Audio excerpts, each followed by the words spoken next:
सजीव के शरीर की संरचनात्मक और कार्यात्मक इकाई कोशिका होता है।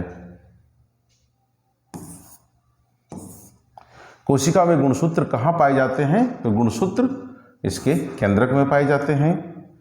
कोशिका कितनी प्रकार की होती है? कोशिका दो प्रकार की होती है, यूकैरियोटिक कोशिका और प्रोकैरियोटिक कोशिका। तो इसका सही विकल्प होगा 2। केंद्रक को किस अभिरंजक द्वारा अभिरंजित किया जाता है? स्पष्ट रूप से केंद्रक को देखने के लिए हम उसे सेफ्रोनिन से अभिरंजित करते हैं।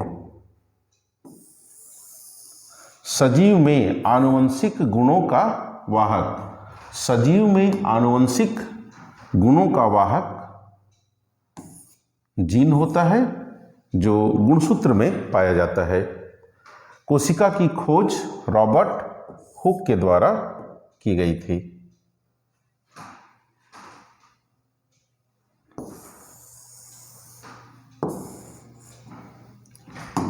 सबसे छोटा एक कोशिक जीव कौन सा है? तो सबसे छोटा एक कोशिक जीव माइकोप्लाज्मा है। क्लोरोप्लास्ट किसमें पाया जाता है? क्लोरोप्लास्ट हरी पत्तियों में पाया जाता है और इसी के कारण हरी पत्तियां पौधों के लिए भोजन बना पाती हैं।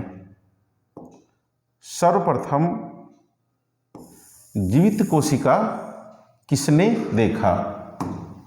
सर्वप्रथम जीवित कोशिका पर कार्य करने का श्रेय ल्यूवेनहॉक को जाता है। इन्होंने स्वयं अपने द्वारा एक सूक्ष्मदर्शी का निर्माण किया था और उसी के द्वारा उन्होंने जीवित कोशिका का अध्ययन किया था।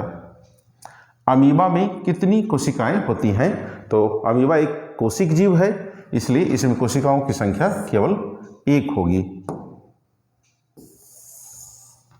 कोशिका द्रव्य तथा केंद्रक द्रव्य दोनों सम्मिलित रूप से जीव द्रव्य कहलाते हैं। कोशिका की खोज रॉबर्ट हुक के द्वारा 1665 ईस्वी में की गई थी।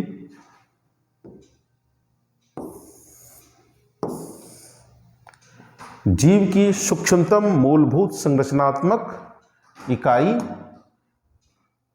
कोशिका है। अस्पष्ट केंद्रक का अभाव निम्न में से किस में होता है? जितने भी प्रोकैरियोट्स हैं उनमें स्पष्ट कोशिका का अभाव होता है और इसमें जीवाणु प्रोकैरियोट्स है, इसलिए इसका सही उत्तर जीवाणु होगा। जंतु कोशिका में निम्न में नहीं पाए जाते हैं। जंतु कोशिका में प्लास्टिड नहीं होता है। कौन कोशिका का ऊर्जा संयंत्र माना जाता है?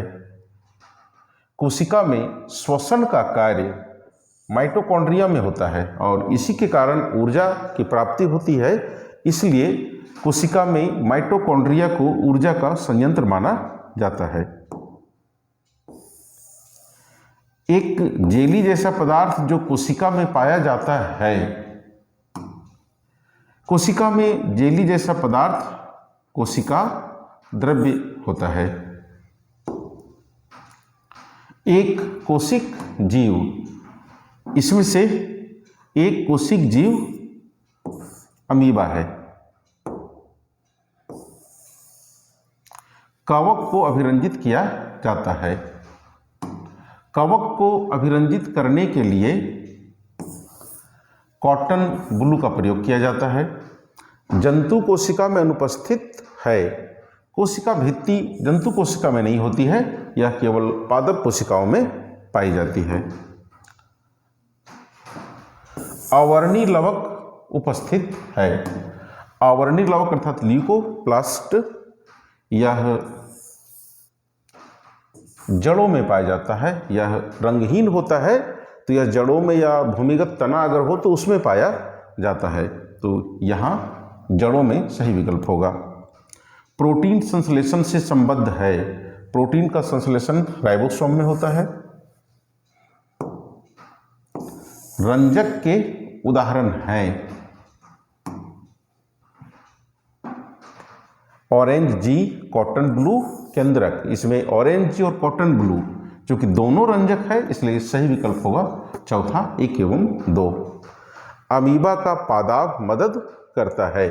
अमीबा एक कोशिक जीव है और इसके शरीर में एक प्रवर्ध निकलते रहता है जिसको हम पादाब या कूटपाद कहते हैं। यह भोजन को निगलने में भी सहायता करता है और चलने में भी सहायता करता है। तो इसका सही विकल्प 4 होगा। हम 3 और 1 का चयन नहीं करेंगे, इसमें 4 का चयन करेंगे। गुणसूत्र में पाया जाता है। तो गुणसूत्र में प्रोटीन और डीएनए दोनों होते हैं, इसलिए इसका सही विकल्प होगा 3 दोनों। आभासी केंद्रक, यहाँ केंद्र नहीं केंद्रक होगा, पाया जाता है।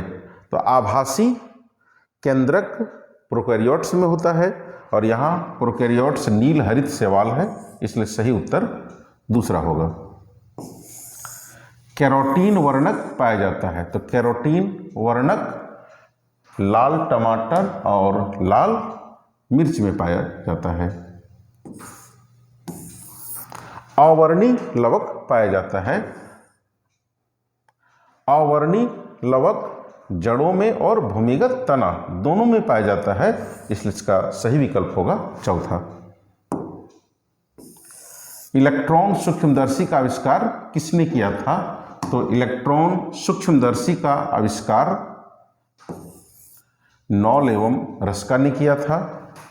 तंत्रिका कोशिका होती है, यह लंबी और शाखान्वित होती है। लंबी और शाखान्वित होने के कारण इसे सूचनाओं का संग्रह करने में सुविधा होती है।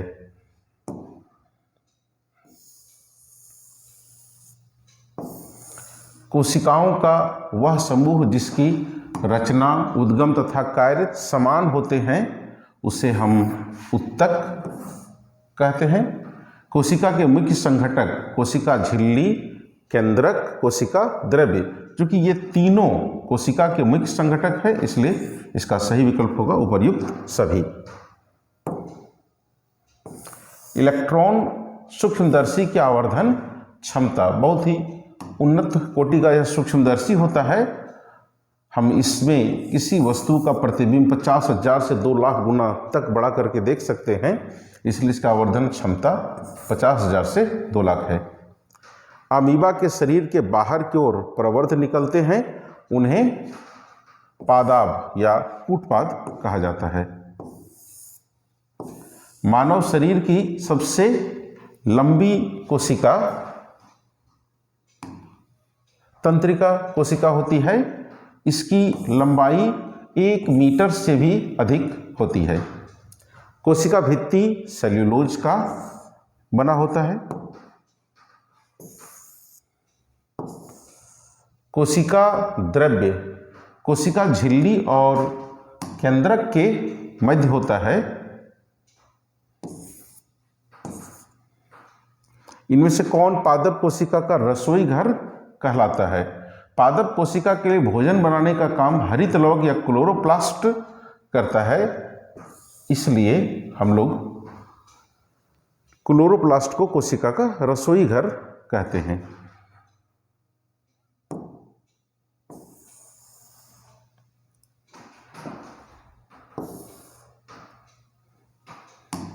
केंद्रक झिल्ली लिपिड और प्रोटीन दोनों से बनी होती है, इसलिए इसका सही विकल्प होगा तीसरा। और संयुक्त सूक्ष्मदर्शी की आवर्धन क्षमता